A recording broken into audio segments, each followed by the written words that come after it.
I hate mushrooms with a passion. So let's make some mushroom pasta. It's okay, we try something new every day, my friend. Lobster. No, bro. Come this on, This is look at called this one. lobster? Yeah. It smells like lobster, Oh right? no. This is coral reef from SpongeBob, bro. Bluefoot? These are they just smell bad. It's from the Smurfs. Lion's mane. It's almost like it's a scrub daddy. Hedgehog. This like is just part of the earth, bro. What are you handing me right now? Chanterelles. They all smell bad. Black trumpet. Looks weird. All of these feel like they just feel dry. How about the truffle? The only acceptable mushroom is the truffle. Smells like a black olive. And then add the mushrooms into a pan. And just smell it. It's not. No, it's not too bad. I'm not trying to act like I hate. Like, See? honestly, it's not bad. You see, we're getting there. We're getting there. He's gonna like this. And then make a well and let's add some butter. We can add in some leeks Some heartburn paste. and give it a mix. Deglaze with some chicken stock. Add some salt and some pepper. Once this smells lovely and reduced, we're gonna go in with some heavy cream. And some tarragon.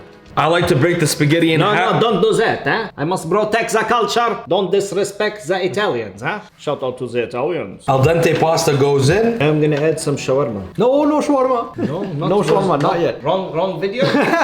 Now we can plate. Then we're gonna top it off with the truffle. You're an actual madman. And as always, now bismillah. It's definitely edible. It's pretty good. You're converting me a little bit. We got him. I would have usually have spit that out. 10 out of 10? 10 out of 10? I would eat it again. The best in the West, my friend.